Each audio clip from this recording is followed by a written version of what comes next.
എപ്പിസോഡിന്റെ തുടക്കത്തിൽ തന്നെ കാണിക്കുന്നത് പീച്ചാണെങ്കിൽ രാവിലെ ഉറങ്ങി എണീക്കുമ്പോഴേക്കും താഴെ ഭയങ്കര ഒച്ചയും ബഹളമൊക്കെ കേൾക്കുന്നുണ്ട്. അവൻ ചെന്ന് നോക്കുമ്പോഴേക്കും അവന്റെ വീട്ടിലെ ഓരോ സാധനങ്ങള് നമ്മുടെ തീന്റെ ആൾക്കാര് പാക്ക് ചെയ്തോണ്ടിരിക്കാണ്. എന്തെവിടെ ചെയ്യുന്നതെന്ന് നോക്കുമ്പോഴേക്കും നിന്റെ വീട്ടിലെ മെമ്മറീസ് എല്ലാം എൻ്റെ വീട്ടിട്ട് മാറ്റുമെന്ന് പറയുന്നുണ്ട്. പക്ഷേ നമ്മുടെ പീച്ചിന് ആദ്യമൊന്നും മനസ്സിലായില്ല. പെട്ടെന്നാണ് അവന്റെ വീട്ടിലെ ഓരോ തിങ്സും എടുത്തു മാറ്റുന്നത് അവന് മനസ്സിലാവുന്നത്. അവരെല്ലാം നിർത്താൻ വേണ്ടി ഒന്ന് പറയുന്നുണ്ട്. എന്നിട്ട് ചോദിക്കുന്നുണ്ട്, ഇതൊക്കെ എന്തിനാന്ന്? നമ്മളിവിടെ നിന്ന് ഷിഫ്റ്റ് ചെയ്യുമ്പോൾ നിനക്ക് ആ മെമ്മറീസും കൂടി കൊണ്ടുപോകാൻ വേണ്ടിയാന്ന് പറയുന്നുണ്ട്. ഇതും കൂടി കേൾക്കുമ്പോൾ അവൻ എല്ലാവരോടും ഇതൊന്ന് നിർത്താൻ പറയുന്നുണ്ട്. എന്നിട്ട് നമ്മുടെ തേയിനെ മാറ്റി നിർത്തി ചോദിക്കുന്നുണ്ട്, നീ എന്തിനാ ഇങ്ങനെയൊക്കെ കാണിക്കുന്നേന്ന്?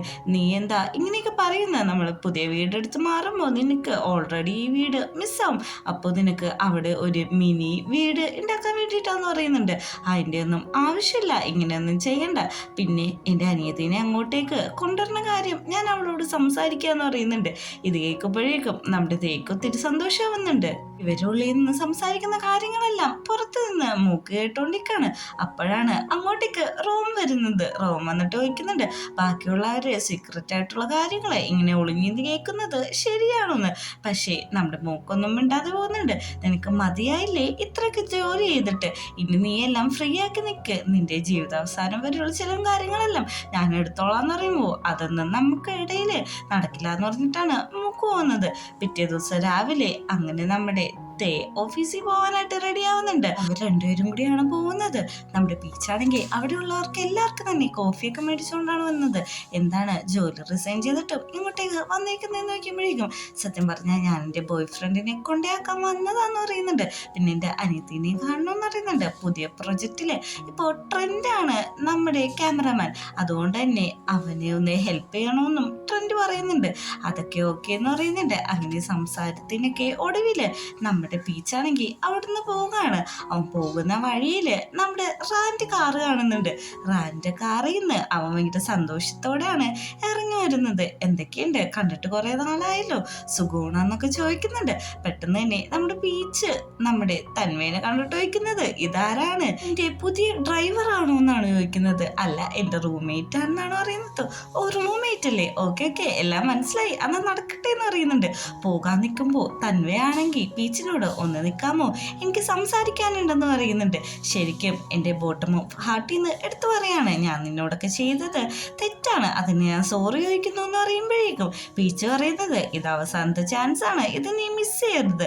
റാനെ നിനക്ക് ഇഷ്ടമാണെങ്കിൽ നിന്റെ ഇഷ്ടം പ്രകടിപ്പിക്കണമെന്ന്. അങ്ങനെ നമ്മുടെ ലേഡി ബോസിന് ഒരു കോള് വരുന്നുണ്ട്. അതായത് നമ്മുടെ ടീച്ചറിന്റെ അനിയത്തിനോട് പെട്ടെന്ന് തന്നെ പൊക്കത്തേക്കെല്ലാം പറഞ്ഞു. അവള് പോകുമ്പോഴേക്കും മൂക്കിനെ കാണുന്നുണ്ട്. എന്താ കാര്യം നോക്കുമ്പോഴേക്കും അവനും അറിയില്ല എന്ന് പറയുന്നുണ്ട്. രണ്ടുപേരും കൂടി ഒരുമിച്ച് അകത്തേക്ക് ചെല്ലുമ്പോഴേക്കും ഞാനൊരു പ്രൊജക്റ്റിന്റെ കാര്യം പറയാനാണ് വിളിച്ചത്. എന്താ പ്രൊജക്റ്റ് നോക്കുമ്പോഴേക്കും ഐ ലവ് ഷൈനിങ് എവറിഡേ എന്നാണ് പറയുന്നത്. വേറൊന്നല്ല, നമ്മുടെ പീച്ചിനൊന്ന് പ്രൊപ്പോസ് ചെയ്യണം, അതിന് വേണ്ടിയിട്ടുള്ള ഒരു പ്രൊജക്റ്റും കാര്യങ്ങളാണ്. അതിന്റെ തീരുമാനങ്ങൾ അവരവിടെ നിന്ന് എടുക്കുന്നുണ്ട്.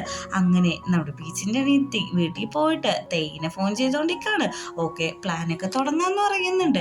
അങ്ങനെ തേയാണെങ്കിൽ മൂക്കിനെയും കൂട്ടിയിട്ട് അവരുടെ ടെറസിന്റെ പൊക്കത്ത് ഓരോ കാര്യങ്ങള് സെറ്റ് ചെയ്യാണ്. അവിടെ ഇത് വെക്കണം, ഇവിടെ ഇത് വെക്കണം എന്നൊക്കെ ഓരോന്നായിട്ട് പറഞ്ഞു കൊടുക്കുന്നുണ്ട്. പീച്ച് കാണുമ്പോ ഞെട്ടണമെന്നും കൂടി പറയുന്നുണ്ട്. അങ്ങനെ ഈ സമയം പീച്ചാണെങ്കിൽ ഫോൺസിന്റെ ഷെല്ലെല്ലാം പൊളിച്ചുകൊണ്ടിരിക്കുകയാണ്. ഇത് കാണുന്ന അനിയത്തിക്ക് കുറച്ച് വിയേഡായിട്ട് തോന്നുന്നുണ്ട്. അവൾക്ക് എങ്ങനെയെങ്കിലും പീച്ചിന്റെ റിങ്ങിന്റെ സൈസ് അറിയണം. അതിനു വേണ്ടിയിട്ട് അതവിടെ വെച്ചോ, ഞാൻ പീൽ ചെയ്യാന്ന് പറഞ്ഞിട്ടും അവനാണെങ്കിൽ സമ്മതിക്കുന്നില്ല. ഇതെല്ലാം ഒരു സിമ്പിൾ ആയിട്ടുള്ള കാര്യമാണ്, ഞാൻ ചെയ്തു തരാന്ന് പറയുന്നുണ്ട്. അങ്ങനെ അവൻ ഹാൻഡ് വാഷ് ചെയ്യുന്ന സമയത്തും അവള് ഒരു ടർക്കി ആയിട്ട് അങ്ങോട്ട് ചെല്ലുന്നുണ്ട്.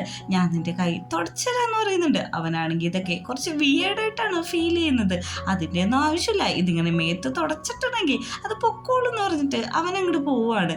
അങ്ങനെ ഭക്ഷണമെല്ലാം കഴിച്ച് കഴിഞ്ഞിട്ട് നമ്മുടെ സിസ്റ്ററിന്റെ ഹെയർ എല്ലാം പീച്ച് ഡ്രൈ ചെയ്തോണ്ടിരിക്കാണ്. എനിക്ക് സത്യം പറഞ്ഞിട്ടുണ്ടെങ്കിൽ തേന് ഇഷ്ടപ്പെട്ടോന്ന് നോക്കുമ്പോഴേക്കും എനിക്കന്ന് റെസ്റ്റോറൻറ്റിൽ സാൽമൺ മേടിച്ചെന്നപ്പോഴേ ഇഷ്ടപ്പെട്ടു എന്ന് പറയാണ്.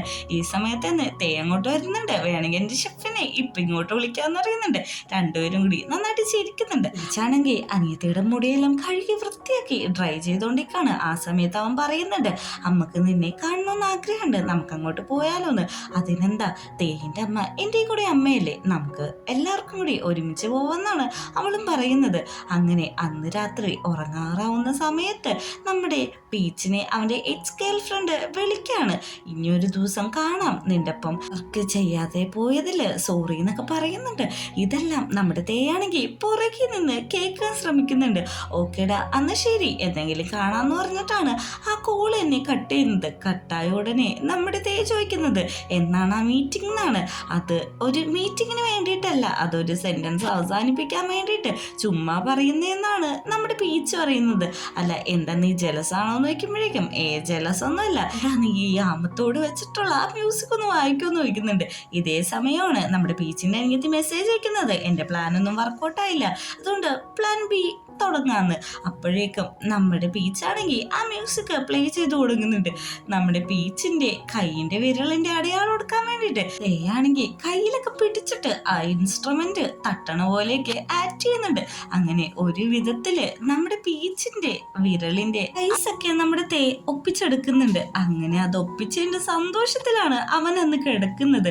അവനാണെങ്കിൽ ബെഡിൽ കിടന്നിട്ടും ആ സൈസ് നോക്കിയിട്ട് ചിരിച്ചോണ്ടിരിക്കുകയാണ്. അത് മറന്നു പോവാതിരിക്കാൻ അവൻ പോക്കറ്റിൻ്റെ ഉള്ളിൽ കൈ വെക്കുന്നുണ്ട്. പെട്ടെന്ന് തന്നെ അവൻ എന്തോ ആലോചിച്ചിട്ട് കൈ രണ്ടും പുറത്തേക്ക് എടുക്കാട്. കുറച്ചു നേരം കഴിയുമ്പോഴാണ് അളവ് പോയെന്നുള്ള സത്യവും മനസ്സിലാക്കുന്നത്. അവൻ പെട്ടെന്ന് തന്നെ പാനിക്കായിട്ട് പിന്നെ പോക്കറ്റിൻ്റെ ഉള്ളിട്ട് കൈ ഇടുന്നുണ്ട്. പെട്ടെന്ന് തന്നെ കൈ തിരിച്ചു വലിക്കുമ്പോഴേക്കും അവൻ ആ അളവ് തിരിച്ചിട്ടാണ്. ഇതും കണ്ട് സന്തോഷത്തിലാണ് നമ്മുടെ അന്ന് കിടന്നുറങ്ങുന്നത്. പിറ്റേ ദിവസം നമ്മുടെ മൂക്കും അനിയത്തിയും കൂടി ചോദിക്കുന്നുണ്ട് അളവൊന്ന് പറഞ്ഞു തരുമെന്ന്. പറയാന്ന് പറഞ്ഞ് കൈ ഇങ്ങനെ കാണിക്കുന്നുണ്ട്. അനിയത്തി ആണെങ്കിൽ ഓക്കെ എല്ലാം സെറ്റാണ്, ഇനി പറഞ്ഞോളാൻ പറയുന്നുണ്ട്. അല്ല ഞാൻ ഓക്കെ കാണിച്ചതല്ല, ഇതാണ് അളവെന്ന് പറയുന്നുണ്ട്. ഇതാണോ അളവ്, ഇതെങ്ങനെയാണ് ഇനി മെഷർ ചെയ്യാന്ന് വയ്ക്കുമ്പോഴേക്കും എങ്ങനെയെങ്കിലും മെഷർ ചെയ്തോളാൻ പറയുന്നുണ്ട്. മൂക്കാണെങ്കിൽ ഇങ്ങനെയൊന്നും മെഷർ ചെയ്യാൻ പറ്റില്ല എന്ന് പറയുമ്പോഴേക്കും എന്നാൽ എല്ലാ റിങ്ങിൻ്റെ ഓരോ സൈസ് വെച്ചൊക്കെ എടുത്തോളാനാണ് തേ പറയുന്നത്. അങ്ങനെ നമ്മുടെ അനിയത്തിനെയും കൂട്ടിയിട്ട് മൂക്കും പീച്ചും തേയും കൂടി ബംഗ്ലാവീട്ട് വരെയാണ്. ഇത് കാണുമ്പോൾ അവൾ വയ്ക്കുന്നുണ്ട് ഇതെന്താ വീടോ അല്ലെങ്കിൽ കൊട്ടാരോന്ന്. ഈ സമയത്താണ് അമ്മ അങ്ങോട്ട് വരുന്നത്. അമ്മ അങ്ങോട്ട് വന്നിട്ട് പറയുന്നുണ്ട് ഞാൻ വിചാരിച്ചതിനെക്കാട്ടും നീ ഒരു സുന്ദരിയാണ്, പ്രിൻസസിനെ പോലെയുണ്ട്. ഇതെന്തൊരു ഷെയിമായിട്ടുള്ള കാര്യമാണ്. മോള് വന്ന ദിവസം ഇവിടെ റൂമും ഇല്ല ഡാഡിയും ഇല്ല. അതിനെ കോമ്പൻസേറ്റ് ചെയ്യാൻ വേണ്ടിയിട്ട് ഞാൻ നിനക്ക് ഒരു ലാൻഡ് നിന്റെ പേരിലേക്ക് എഴുതി തരട്ടെ എന്ന് പറയുന്നുണ്ട്. ഇത് കേൾക്കുന്ന നമ്മുടെ തേ പറയാണ് അത് കുറച്ച് കുറവല്ലേ ആ സ്ഥലം, അതുകൊണ്ട് ഒരു ഐലൻഡ് തന്നെ എഴുതി കൊടുത്താലോ എന്ന് പറഞ്ഞിട്ട് അമ്മയും മോനും കൂടി അങ്ങോട്ടും ഇങ്ങോട്ടും ഇന്ന് കളിക്കാണ്. ഇതെല്ലാം കാണുന്ന നമ്മുടെ പീച്ചിന്റെ അനിയത്തി പീച്ചിനോട് പറയുന്നുണ്ട് ഇതെന്താണ് ഇവര് ബിങ്കോ കളിക്കുന്ന പോലെയാണല്ലോ പൈസ വെച്ച് അങ്ങോട്ടും ഇങ്ങോട്ടൊക്കെ കളിക്കുന്നത്, ഇതൊക്കെ നോർമലാണോ എന്നുള്ള രീതിയിലാണ് അവൾ ചോദിക്കുന്നത്.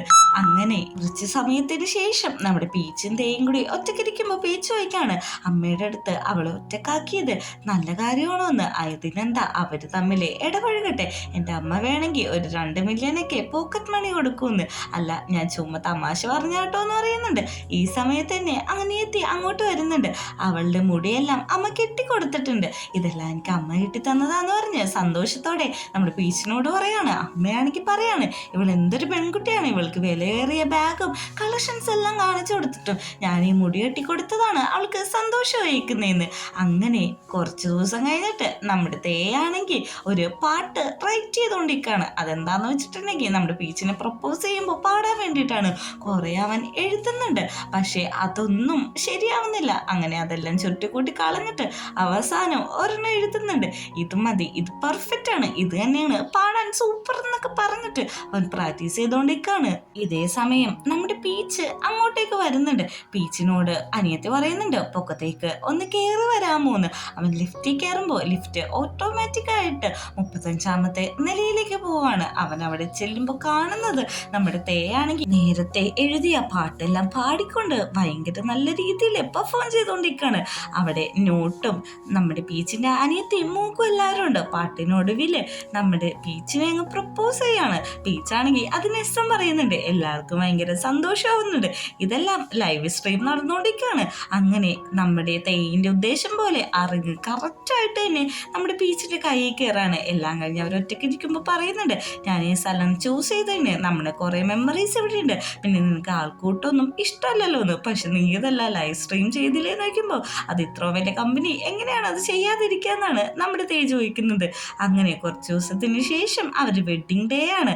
രണ്ടുപേരും അവരുടെ വോയ്സും കാര്യങ്ങളെല്ലാം ഷെയർ ചെയ്യുന്നുണ്ട്. നമ്മുടെ പീച്ചാണെങ്കിൽ പറയുന്നത്, നീ ഇങ്ങനെ കുറെ സീരിയൽ ഡയലോഗ്സ് ഒക്കെ പറയില്ലേ, അതിന് ഞാൻ ചിരിക്കില്ല എന്നാണ് പറയുന്നത്.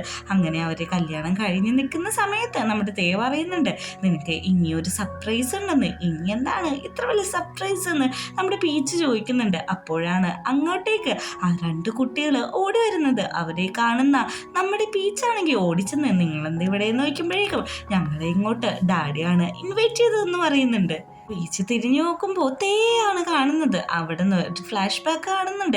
ഈ കുട്ടികളെ കൊണ്ടുപോയിട്ട് അബ്യൂസ് ഒക്കെ ചെയ്യുന്ന കാര്യം നമ്മുടെ ബീച്ച് വഴി തേ അറിഞ്ഞായിരുന്നല്ലോ. അതുകൊണ്ട് തന്നെ ആ കുട്ടികളെ തേ അഡോപ്റ്റ് ചെയ്യാണ്. അവരെ മാത്രമല്ല ഈ ഓർഫനേജ് തന്നെ അവൻ്റെ സ്കോളർഷിപ്പിൽ കൊടുക്കാന്ന് പറയുന്നുണ്ട്. കുട്ടികൾ നന്ദി പറയുമ്പോൾ നിങ്ങളെ ഇനി എൻ്റെ മക്കളാണ്, അതുകൊണ്ട് ഡാഡി എന്ന് വിളിക്കണമെന്നും പറഞ്ഞു കൊടുക്കുന്നുണ്ട്. ഇതെല്ലാം അറിഞ്ഞ ബീച്ചിന് ഒത്തിരി സന്തോഷമാവുന്നുണ്ട്. അന്ന് രാത്രിയാണെങ്കിൽ എല്ലാവരും ഭയങ്കര സന്തോഷത്തിലാണ്. റോമോ അനിയത്തിയും ഡാൻസ് കളിക്കുന്നു, അമ്മയും ബീച്ചും ഡാൻസ് കളിക്കുന്നു. നമ്മുടെ മൂക്കാണെങ്കിൽ പിള്ളേരുടെ പുറകെ ഓടി നടക്കാണ്. അങ്ങനെ അമ്മ പറയുന്നുണ്ട്, എടാ നിങ്ങൾ തമ്മി സെറ്റ് ആവാൻ കാരണം തന്നെ ഞാനാണ്. കാരണം എന്താന്ന് വെച്ചിട്ടുണ്ടെങ്കിൽ ഞാൻ തേനോട് പറഞ്ഞായിരുന്നു, എങ്ങനെയാണോ നമ്മൾ ഡാൻസ് കളിക്കണ പോലെ ആ ഒഴുക്കിലങ്ങ് റൊമാൻസ് പോയിട്ടുണ്ടെങ്കിൽ എല്ലാം സെറ്റ് ആവുന്നു. ഇതറിഞ്ഞ ബീച്ചാണെങ്കിൽ ഒന്നും കൂടി ഡാൻസ് കളിക്കാൻ അമ്മയെ ക്ഷണിക്കുകയാണ്. ഇതെല്ലാം കാണുന്ന നമ്മുടെ ഫാദറിനും ഭയങ്കര ഹാപ്പി ഉണ്ട്. ഇതേപോലത്തെ ഒരു സ്വസ്ഥമായിട്ടുള്ള സ്ഥലത്ത് എനിക്ക് ജീവിക്കണമെന്ന് ആഗ്രഹമുണ്ടെന്ന് പറയുമ്പോഴേക്കും, ഇത് അച്ഛൻ്റെയും കൂടി സ്ഥലമല്ലേ, ഇവിടെ വന്ന് താമസിച്ചൂടെ എന്നാണ് ചോദിക്കുന്നത്. നമ്മുടെ റോമും അനിയത്തിയും കൂടി ഡാൻസ് കളിച്ചുകൊണ്ടിരിക്കുമ്പോൾ അനിയത്തി ചോദിക്കാണ്, നിനക്ക് ശരിക്കും എന്നോട് ദേഷ്യമില്ലേ, അമ്മ എന്നെ അഡോപ്റ്റ് ചെയ്തേല്, അതിൽ എനിക്ക് കുഴപ്പമില്ല, നീ വന്നോണ്ട് ഞാനിപ്പോൾ ഫ്രീ ആന്ന് പറയുന്നുണ്ട്. മൂക്കാണെങ്കിൽ ഇപ്പോഴും പിള്ളേരെ പുറകെ ഓടി നടക്കാണ്. അങ്ങോട്ടേക്ക് തേ വന്നിട്ട് പറയുന്നുണ്ട്, എടാ ഇന്ന് എൻ്റെ കല്യാണമാണ്, ഇന്നെങ്കിലും നീ ഒന്ന് ജോലി ചെയ്തിരിക്കുന്നു. പെട്ടെന്ന് തന്നെ മൂക്കാണെങ്കിൽ ഇമോഷണലി നമ്മുടെ തേയിൻ്റെ പുറത്തൊന്ന് തട്ടിക്കൊടുക്കുന്നുണ്ട്. എന്നിട്ട് നമ്മുടെ മൂക്ക് ഒരു കൺഗ്രാറ്റുലേഷനും പറയുന്നുണ്ട്. തേയാണെങ്കിൽ ഒരു എൻവലപ്പ് എടുത്ത് കൊടുക്കാണ്. അതിൽ വേറൊന്നല്ല, നീ 10 വർഷത്തേക്ക് ഫയറാണ്, നിനക്ക് ഇഷ്ടമുള്ള ജീവിതം നീ നയിച്ചിട്ട് തിരിച്ചു വന്നാൽ മതിയെന്ന്. പെട്ടെന്ന് അങ്ങോട്ട് നമ്മുടെ റോമും വരുന്നുണ്ട്. ഇൻഡയറക്റ്റ് ആയിട്ട് അവർ തമ്മി സെറ്റായി എന്നാണ് കാണിക്കുന്നത്. റോമാണെങ്കിൽ കിസ് ചെയ്യാൻ മൂക്കിൻ്റെ അടുത്തേക്ക് വരുമ്പോൾ അവൻ ആ എൻവലപ്പ് എടുത്ത് വെക്കാണ്. എല്ലാവരും അങ്ങനെ ഹാപ്പി ആയിട്ട് അവിടെ നിൽക്കുന്നുണ്ട്. രാത്രി നമ്മുടെ തേയും ബീച്ചും കൂടി ഡാൻസ് കളിച്ചുകൊണ്ടിരിക്കുകയാണ്. ഇത് നിർത്താറായില്ലേ, എന്തോരം നേരമായി, നീ എന്തോരം നേരമായി എൻ്റെ മുഖത്ത് നോക്കി ഇങ്ങനെ ചിരിച്ചുകൊണ്ടിരിക്കണേന്ന് വയ്ക്കുമ്പോഴേക്കും, എത്ര നേരം വേണമെങ്കിലും ഞാൻ നിന്റെ മുഖത്ത് നോക്കി ഇങ്ങനെ സ്മൈൽ ചെയ്തുകൊണ്ടിരിക്കും. ഇത് ഡ്രീമാണോ എന്ന് വരെ എനിക്ക് സംശയമുണ്ടെന്ന് പറഞ്ഞ് അവർ തമ്മിൽ കിസ് ചെയ്യാണ്. ഇത് കണ്ടുകൊണ്ട് പിള്ളേർ വരും. നമ്മുടെ സിസ്റ്റർ ആണെങ്കിൽ ഇതൊന്നും നിങ്ങൾ കാണാൻ പാടില്ലെന്ന് പറഞ്ഞിട്ട് അവരെയും വലിച്ചുകൊണ്ട് അവിടുത്തെ പോകാണ്. ഇതെല്ലാം കഴിഞ്ഞിട്ട് നമ്മുടെ തേ തന്നെയാണ് ബീച്ചിനെ കുളിപ്പിക്കുന്നത്. ഈ ഒരു സ്മെല്ലിന് വേണ്ടിയിട്ടാണ് ഞാൻ ഇത്ര കഷ്ടപ്പെട്ടത്. എന്ത് സ്മെല്ലാന്ന് നോക്കുമ്പോഴേക്ക് സമ്മർ കളക്ഷൻ, അത് നിന്റെ സ്മെല്ലിനെ അടിസ്ഥാനമാക്കിയിട്ട് ഞാൻ പ്രിപ്പയർ ചെയ്താന്ന് പറയുന്നുണ്ട്. അങ്ങനെ ആ കോൺവെർസേഷൻ ഒരു ഡിമസിയിലേക്കാണ് പോകുന്നത്. നമ്മുടെ ദേ പറയുന്നുണ്ട്, ഇനി ഞാൻ നിന്നോട് പെർമിഷൻ ചോദിക്കില്ല, കാരണം നീ എൻ്റെ സ്വന്തമായി, അതുകൊണ്ട് തന്നെ എനിക്ക് ചോദിക്കേണ്ട ആവശ്യമില്ലല്ലോ എന്ന് പറഞ്ഞ് അവൻ്റെ ഡ്രസ്സിൻ്റെ വള്ളി ഊരാൻ നിൽക്കുന്ന സമയത്ത് ഡാഡാ വാതിൽ ഓർക്കാൻ പറയുന്നുണ്ട്. വേറെ ആരല്ല, ഇവര് അഡോപ്റ്റ് ചെയ്ത ഇവര് സ്വന്തം പിള്ളേര്.